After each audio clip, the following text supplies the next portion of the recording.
When I was in high school, me and my crew had this secret spot that nobody else knew about, our own private escape. It was an old basketball court, sitting behind this decrepit elementary school building, rotting away while the world moved on without it. We used to joke about showing up one day to find bulldozers demolishing everything, wiping away our memories along with the concrete and rust. Those machines never arrived though, at least not during our teenage years. Not while we still needed that place to feel alive and free. Our theory was simple. The town couldn't afford the demolition costs, which made sense considering how broke everything around here always seemed to be. Truth is, the location wasn't worth much anyway. Pressed right against dense forest, separated from civilization, distant from anything resembling community or commerce. The whole area existed in complete isolation, matching perfectly with the rest of our dying town. A place strangers passed without slowing down. What made us obsessed with that spot was pretty straightforward. It belonged exclusively to us, because everyone else had forgotten it existed entirely. Occasionally, someone would venture into the school building to spray paint walls, leaving their temporary marks before vanishing back into their ordinary lives. Police would sometimes investigate those break-ins, but they never extended their patrol routes far enough to discover where we gathered every night, regularly. That court became our refuge, invisible to authority. A protected space for our ragtag collection of damaged kids, searching for somewhere to belong, desperately. The safety aspect mattered way more than I understood then, given that most of my friends came from situations at home I wouldn't wish. Mark especially suffered, his mother constantly weaponizing the police against him, inventing reasons to have him arrested for crimes he never committed at all. Yet within the boundaries of that basketball court, surrounded by trees and darkness, she couldn't reach him, couldn't hurt him, couldn't control anything. We burned through endless summer evenings balanced on those corroded metal bleachers, smoking cigarettes and discussing nothing important while hours dissolved around us completely. That location meant everything to me, and I recognized the same desperate attachment in my friend's eyes, though none of us ever vocalized it.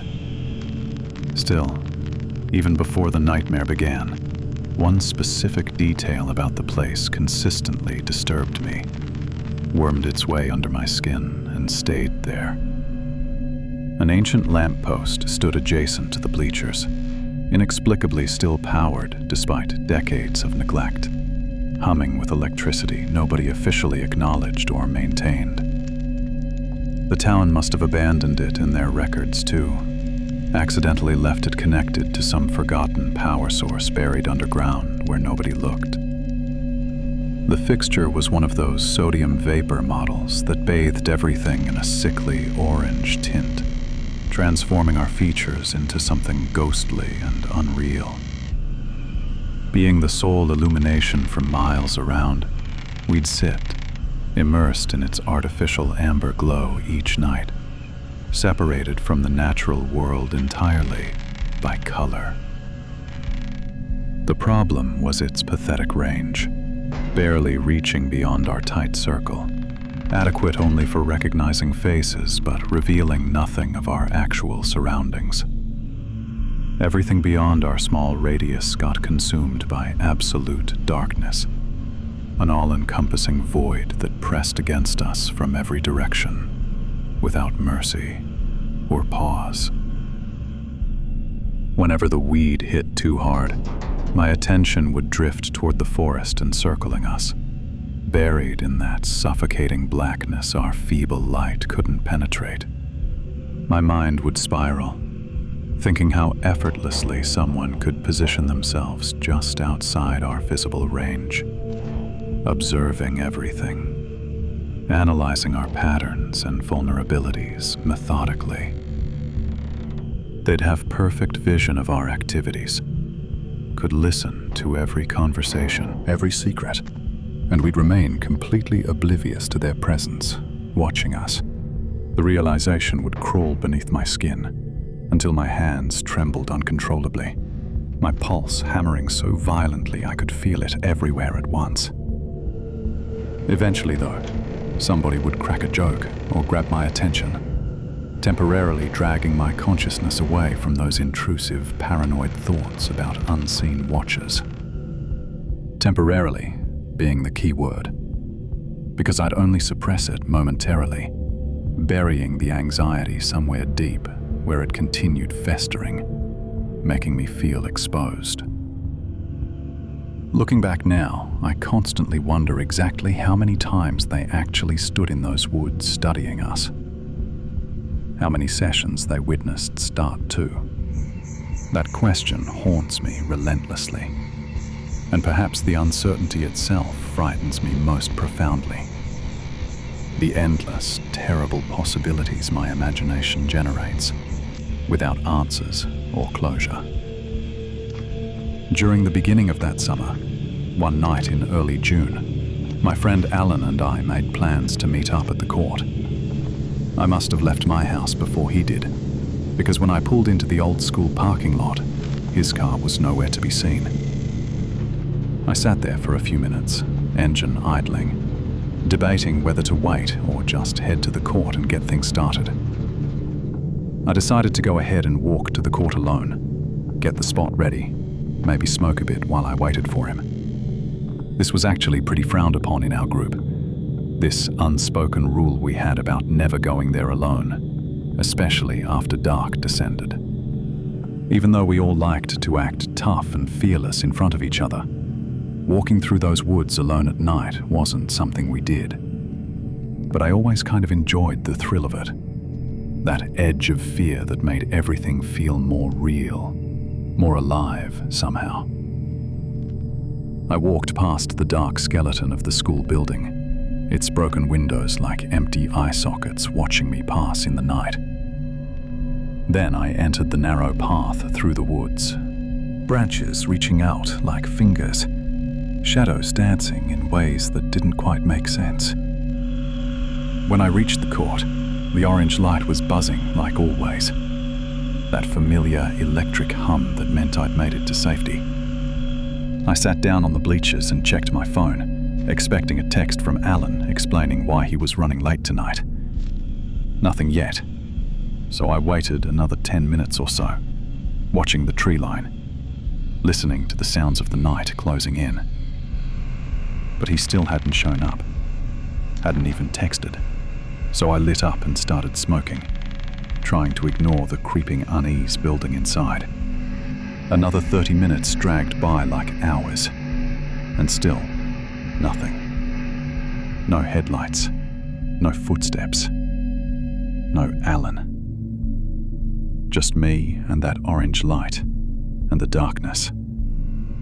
At this point, the thrill I'd felt earlier had completely worn off, replaced by something heavier, something that felt wrong in my gut.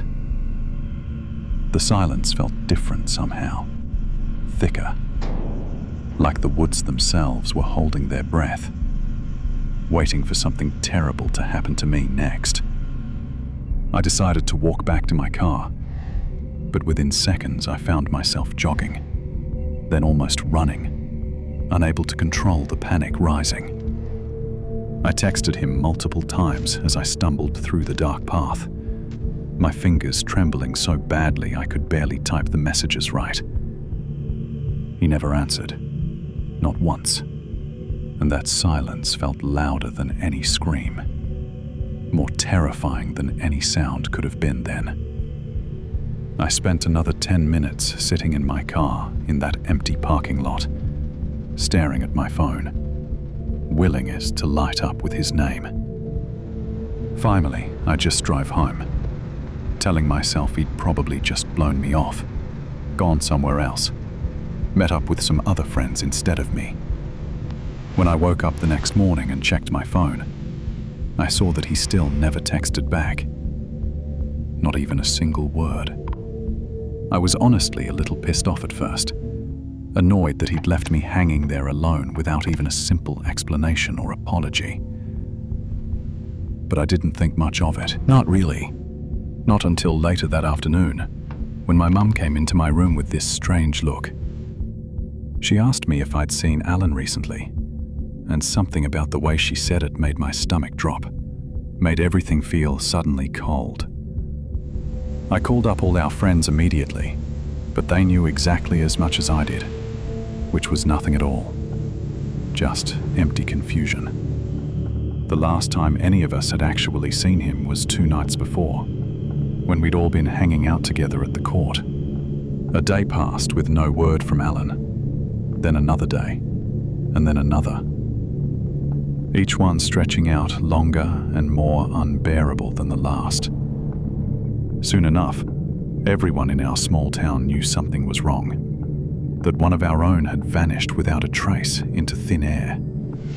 Search parties started forming, running through the woods day and night, dozens of volunteers combing every inch of forest and abandoned buildings nearby.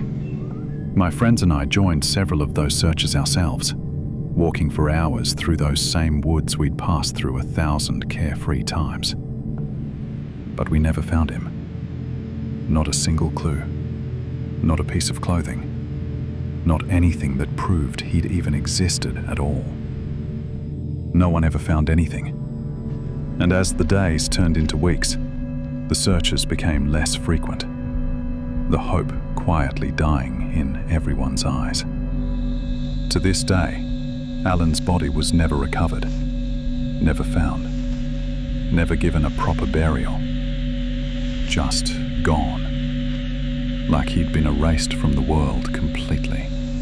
At the time, I desperately tried to make myself believe that he'd simply run away, started a new life somewhere far from here. He was an adventurous kid after all, always talking about traveling the world, seeing places that weren't suffocating like our dead-end town was. He'd complain about how this place made him feel claustrophobic, trapped, like the town itself was slowly crushing the life out of him daily. But deep down in my bones, I knew he would never leave like that. Not without saying goodbye, not without leaving some kind of trace. He would have at least left us a note, probably hidden on those bleachers where no one else would think to look for it. After about a month of sleepless nights and unanswered questions, I decided I needed to go back to the court, had to face it alone. This time I went by myself, driven by grief and anger at the world, at whatever took him, at my own helplessness to change anything. I was so angry that I honestly didn't even care if something happened to me, if some animal came out of those woods and attacked. Part of me almost wanted it, wanted something to hurt me physically, so I could stop hurting in this worse, invisible way deep inside. But just as I reached the end of the woods path, just as the court came into view, I noticed there were people there. People sitting on our bleachers, in our spot, under our orange light. And for a confused second, I thought it was just my friends waiting. We had never seen anyone else there before in all our years. Never. So my brain couldn't process what I was actually seeing at first. But as I got closer, still hidden in the shadows of the tree line, I realized these weren't my friends at all. Weren't anyone. I had never seen these people before in my entire life. Didn't recognize a single face. And that wrongness made my skin crawl immediately. 3 of them were sitting on the bleachers in a perfect line, spaced evenly apart, sitting completely and utterly motionless, like mannequins in a store. They looked like statues, like they weren't even breathing, just frozen there in positions that seemed too still, too perfectly unnatural to be human. But they weren't the ones that made my blood run cold, that made every instinct in my body scream at me to run away immediately. There was another person, a 4th one, and he was dancing and skipping around the court in circles, moving in ways that didn't seem right, It made me deeply uncomfortable watching how happy he appeared to be, but it wasn't normal happiness. Wasn't joy like I'd ever seen before.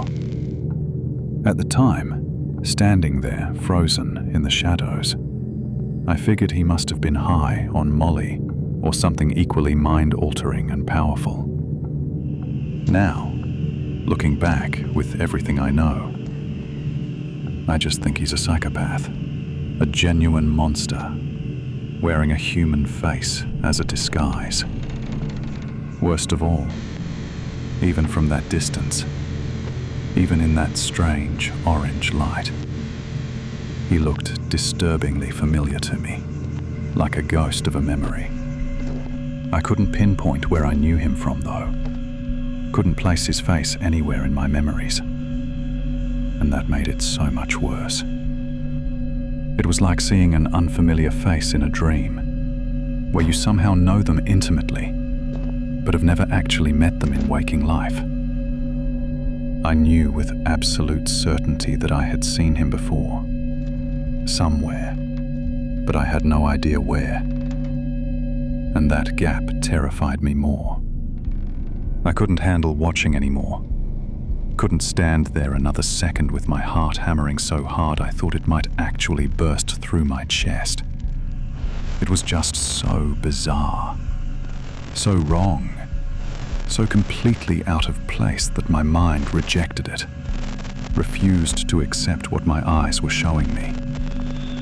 So I tried to back away, as quietly and quickly as I could, retreating into the safety of the woods before they noticed me standing there. Luckily, they didn't seem to follow me. At least I don't think they did. Though I was too terrified to look back and check. Every snapping twig behind me sounded like footsteps. Every rustle of leaves sounded like someone breathing, chasing, closing the distance between us and me. When I finally got back to my car, my hands were shaking so badly I could barely get the key into the ignition on try. My first thought was to gun it out of there immediately, to put as much distance between myself and that place as physically possible. But I didn't follow that instinct. And to this day, I don't know why. What made me do what I did next instead? Instead of leaving, I found myself slowly driving around the perimeter of the old school lot, my heart still pounding in my ears painfully. In the far back corner of the crumbling parking lot, partially hidden behind overgrown bushes, I saw a car sitting there in the darkness. I knew the model instantly, recognized it immediately, because it was the exact same one that Alan drove. Same color, same everything that mattered. But as soon as I spotted it, as soon as my headlights swept across it, the car's lights suddenly turned on, blazing into life. I abruptly threw my car into reverse and got the hell out of there, tires squealing, not caring who heard or saw me anymore. As summer dragged on, slow and suffocating, I couldn't get those people out of my head. Couldn't stop seeing them every time I closed my eyes. I told all my friends about what I'd witnessed there, described every detail, and they agreed it was weird, unsettling, but nothing more than that. They didn't think much of it, couldn't understand why it had shaken me so deeply, why I couldn't just let it go and move on. I even completely stopped going to the basketball court because of them. Couldn't bring myself to set foot anywhere near that place again, ever. On a late July afternoon, I was feeling particularly nostalgic and heartbroken, thinking about Alan, missing him so much it physically hurt to breathe sometimes. I decided to dig out our old yearbook from the closet, flip through the pages to catch up on memories, see his face smiling back. That's when I found him, and my entire world tilted sideways. Everything I thought I knew crashing down around me in that single moment. One of the school janitors was standing in the background of a basketball team photo, partially blurred, easy to miss if you weren't looking carefully.